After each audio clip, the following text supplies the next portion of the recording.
우리말 성경 마태복음 1장. 아브라함의 자손이며 다윗의 자손인 예수 그리스도의 족보입니다. 아브라함은 이삭을 낳고, 이삭은 야곱을 낳고, 야곱은 유다와 그 형제들을 낳고, 유다는 다말에게서 베레스와 세라를 낳고, 베레스는 헤스론을 낳고, 헤스론은 람을 낳고, 람은 아비나답을 낳고, 아비나답은 나손을 낳고, 나손은 살몬을 낳고, 살몬은 라합에게서 보아스를 낳고, 보아스는 룻에게서 오벳을 낳고, 오벳은 이새를 낳고, 이새는 다윗 왕을 낳았습니다. 다윗은 원래 우리아의 아내였던 여인에게서 솔로몬을 낳고, 솔로몬은 르호보암을 낳고, 르호보암은 아비야를 낳고, 아비야는 아사를 낳고, 아사는 여호사밧을 낳고, 여호사밧은 요람을 낳고, 요람은 우시야를 낳고, 우시야는 요담을 낳고, 요담은 아하스를 낳고, 아하스는 히스기야를 낳고, 히스기야는 므낫세를 낳고, 므낫세는 아몬을 낳고, 아몬은 요시야를 낳고, 요아스는 바벨론으로 잡혀갈 무렵에 요고냐와 그 형제들을 낳았습니다. 바벨론으로 잡혀간 후에 요고냐는 스알디엘을 낳고, 스알디엘은 스룹바벨을 낳고, 스룹바벨은 야비훗을 낳고, 야비훗은 엘리야김을 낳고, 엘리야김은 아소르를 낳고, 아소르는 사독을 낳고, 사독은 아킴을 낳고, 아킴은 엘리훗을 낳고, 엘리훗은 엘르아사를 낳고, 엘르아살은 마단을 낳고, 마단은 야곱을 낳고, 야곱은 마리아의 남편 요셉을 낳고, 마리아에게서 그리스도라 하는 예수께서 태어났습니다. 그러므로 아브라함부터 다윗까지 모두 14대요. 다윗부터 바벨론으로 잡혀갈 때까지 모두 14대요. 바벨론으로 잡혀간 때부터 그리스도께서 나타나신 때까지가 모두 14대입니다. 예수 그리스도께서 태어나심은 이렇습니다. 그의 어머니 마리아는 요셉과 약혼한 사이였습니다. 그런데 결혼하기 전에 마리아가 성령으로 임신하게 된 사실을 알려졌습니다. 마리아의 남편 요셉은 의로운 사람이었습니다. 그는 마리아가 사람들 앞에 수치를 당하게 될까봐 남모르게 파혼하려 했습니다. 요셉이 이런 생각을 할 때 주의 천사가 꿈에 나타나 말했습니다. 다윗의 자손 요셉아, 두려워하지 말고 마리아를 내 아내로 맞아라. 마리아가 가진 아기는 성령으로 임신된 것이다. 마리아가 아들을 낳을 것이니 그 이름을 예수라 하여라. 예수가 그의 백성을 그들의 죄로부터 구원할 것이다. 이 모든 일이 일어나게 된 것은 주께서 예언자를 통해 말씀하신 것을 성취하기 위함이었습니다. 처녀가 잉태에 아들을 낳을 것이요 그를 임마누엘이라 부를 것이다. 임마누엘이란 하나님께서 우리와 함께 하신다는 뜻입니다. 잠에서 깨어난 요셉은 주의 총사가 명령한 대로 마리아를 아내로 맞아들였습니다. 그러나 요셉은 아들을 낳을 때까지 마리아와 잠자리를 같이 하지 않았습니다. 마리아가 아들을 낳자 요셉은 그 이름을 예수라 지었습니다. 아멘. 우리말 성경 마태복음 2장. 헤롯 왕 때에 유대의 베들레헴에서 예수가 태어나시자 동방에서 박사들이 예루살렘에 찾아와 물었습니다. 유대 사람의 왕으로 나신 분이 어디 계십니까? 우리는 동방에서 예수의 별을 보고 경배드리려고 왔습니다. 헤롯 왕은 이 말을 듣고 심기가 불편했습니다. 예루살렘도 온통 떠들썩했습니다. 헤롯은 백성의 대제사장들과 율법학자들을 모두 불러 그리스도가 어디에서 태어날 것인지 캐 물었습니다. 그들이 대답했습니다. 유대의 베들레헴입니다. 예언자가 성경에 이렇게 기록했기 때문입니다. 그러나 너 유다 땅 베들레헴아, 너는 유다의 통치자들 가운데 가장 작지 않구나. 내게서 통치자가 나와 내 백성 이스라엘의 목자가 될 것이다. 그때 헤롯은 몰래 박사들을 불러 별이 나타난 정확한 시간을 알아냈습니다. 헤롯은 박사들을 베들레헴으로 보내며 말했습니다. 가서 샅샅이 뒤져 그 아기를 꼭 찾으라. 그리고 아기를 찾자마자 나에게도 알리라. 나도 가서 아기에게 경배할 것이다. 박사들은 왕의 말을 듣고 다시 길을 떠났습니다.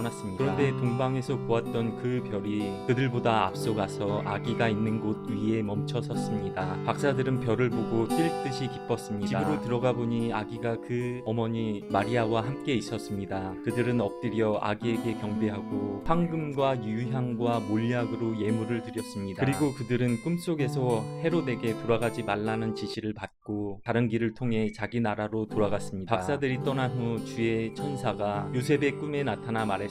일어나거라. 가서 아기와 그 어머니를 데리고 이집트로 피신하여라. 헤롯이 아기를 죽이려고 찾고 있으니 내가 말해줄 때까지 거기서 물러서 있어라. 그래서 요셉이 일어나 아기와 그 어머니를 데리고 한밤중에 이집트로 떠났습니다. 그리고 헤롯이 죽을 때까지 그곳에 살았습니다. 이것은 주께서 예언자를 통해 하신 말씀이 이루어진 것입니다. 내가 이집트에서 내 아들을 불러냈다. 헤롯은 박사들에게 속은 것을 알고 분이 치밀었습니다. 그래서 그는 박사들에게서 알아 자라냈던 시간을 기준으로 베들레헴과 그 부근에 살고 있는 2살 이하의 산의 아이들을 모두 죽이라고 명령했습니다. 이로써 예언자 예레미야를 통해 하신 말씀이 이루어졌습니다. 라마에서 슬퍼하며 크게 통곡하는 소리가 들리니 라헬이 그 자녀를 잃고 울고 자녀들이 없어졌으므로 위로 받기도 거절하는 헤롯이 죽은 후 주의 천사가 이집트에 있던 요셉의 꿈속에 나타나 말했습니다. 일어나거라. 아기와 그 어머니를 데리고 이스라엘 땅으로 가거라. 아기의 목숨을 노리던 사람들이 죽었다. 그래서 요셉이 일어나 아기와 그 어머니를 데리고 이스라엘 땅으로 갔습니다. 그러나 요셉은 아칼라오가 그 아버지 헤롯의 뒤를 이어 유대 왕이 됐다는 소식을 듣고 그곳으로 가는 것이 두려웠습니다. 요셉은 꿈의 지시를 받고 방향을 바꿔 갈릴리 지방으로 가서 나사렛이라는 동네로 들어가 살았습니다. 이로써 예언자를 통해 그는 나사렛 사람이라 불릴 것이다 라고 하신 말씀이 이루어졌습니다.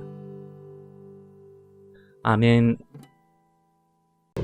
우리말 성경 마태복음 3장. 그 무렵에 세리자 요한이 나타나 유대 광야에서 전파하며 말했습니다. 회개하라, 하늘나라가 가까이 왔다. 세리자 요한은 바로 예언자 이사야가 말했던 그 사람입니다. 광야에서 외치는 사람의 소리가 있다. 주를 위해 길을 예비하라. 주의 길을 곱게 하라. 요한은 낙타 털로 옷을 지어 입고 허리에는 가죽띠를 둘렀습니다. 그리고 메뚜기와 들꿀을 먹고 살았습니다. 예루살렘과 온 유대 지방과 요단강 전 지역에서 사람들이 요한에게로 몰려왔습니다. 그들은 요단강에서 자기 죄를 고백하면서 요한에게 세례를 받았습니다. 그러나 여러 바리새파 사람들과 사두개파 사람들이 세례를 베풀고 있는 곳으로 몰려온 것을 보고 요한이 말했습니다. 독사의 자식들아, 누가 너희더러 다가올 진노를 피하라고 하더냐. 회개에 알맞은 열매를 맺으라. 너희는 행여나 속으로 아브라함이 우리의 주상이다 라고 생각하지 마라. 내가 너희에게 말한다. 하나님께서는 이 돌들로도 아브라함의 자손을 일으킬 수 있다. 도끼가 이미 나무 뿌리에 놓여 있다. 그러므로 좋은 열매를 맺지 않는 나무는 모조리 잘려 불 속에 던져질 것이다. 나는 너희가 회개하도록 물로 세례를 준다. 그러나 내 뒤에 오실 분은 나보다 능력이 더 많으신 분이시다. 나는 그분의 신발을 들고 다닐 자격도 없다. 그분은 너희에게 성령과 불로 세례를 주실 것이다. 그분이 손에 키를 들고 타작마당을 깨끗이 해 좋은 곡식은 모아 창고에 두고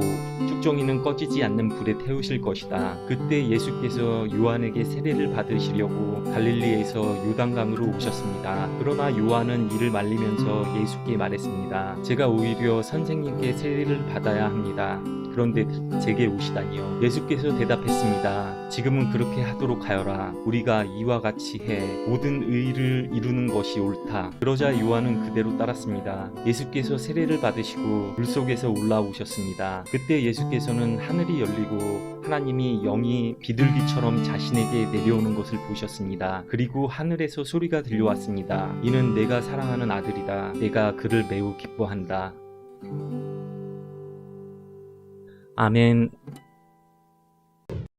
우리말 성경 마태복음 4장. 그 후 예수께서 성령에 이끌려 광야로 가셔서 마귀에게 시험을 받으셨습니다. 40일 밤낮을 금식하신 후에 예수께서 배가 고프셨습니다. 시험하는 자가 예수께 다가와 말했습니다. 당신이 하나님의 아들이라면 이 돌들에게 빵이 되라고 해보시오. 예수께서 대답했습니다. 성경에 기록되었다. 사람이 빵으로만 사는 것이 아니라 하나님의 입에서 나오는 모든 말씀으로 산다. 그러자 마귀는 예수를 거룩한 성으로 데려가서 성전 꼭대기에 세웠습니다. 마귀가 말했습니다. 당신이 하나님의 아들이라면 뛰어내려 보시오. 성경에 기록됐소. 하나님이 너를 위해 천사들에게 명령하실 것이다. 그러면 천사들이 손으로 너를 잡아 내 발이 돌에 부딪히지 않도록 할 것이다. 예수께서 마귀에게 대답하셨습니다. 성경에 또 기록됐다. 주 내 하나님을 시험하지 말라. 그리고 마귀는 다시 아주 높은 산 꼭대기로 예수를 데리고 가 세상 모든 나라와 그의 영광을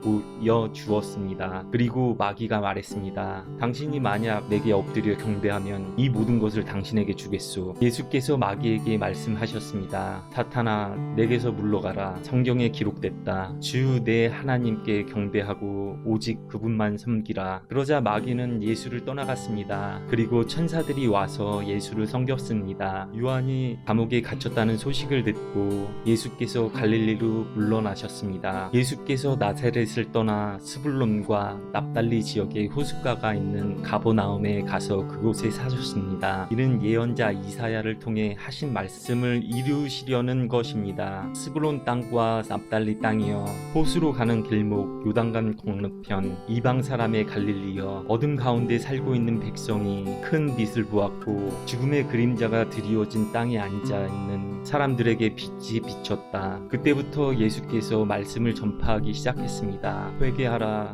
하늘나라가 가까이 왔다. 예수께서 갈릴리 호숫가를 거니시다가 두 형제 베드로라고 하는 시몬과 그 동생 안드레를 보셨습니다. 그들은 어부로 호수에 그물을 던지고 있었습니다. 예수께서 말씀하셨습니다. 와서 나를 따르라. 내가 너희를 사람을 낚는 어부로 삼을 것이다. 그러자 그들은 곧 그물을 버리고 예수를 따랐습니다. 예수께서 계속 더 가시다가 다른 두 형제를 만나셨습니다. 그들은 베세데의 아들 야고보와 그 동생 요한이었습니다. 그들은 아버지 베세데와 함께 배에서 그물을 손질하고 있었습니다. 예수께서 부르시자 그들은 곧 배와 아버지를 두고 예수를 따랐습니다. 예수께서 갈릴리 지역을 두루 다니시며 회당에서 가르치시고 복음을 전파하시며 사람들의 모든 질병과 아픈 곳을 고쳐주셨습니다. 예수에 대한 소문이 온 시리아에 퍼졌습니다. 그리하여 사람들이 병을 앓는 모든 사람들을 예수께 데리고 왔습니다. 그들은 온갖 질병과 고통으로 괴로움을 당하는 사람들, 귀신 들린 사람들, 간질병에 걸린 사람들, 중풍에 걸린 사람들이었습니다. 예수께서 그들을 고쳐주셨습니다. 그러자 갈릴리, 데가볼리, 예루살렘, 유대, 요단강 건너편 지역에서 온 수많은 사람들이 예수를 따랐습니다. 아멘.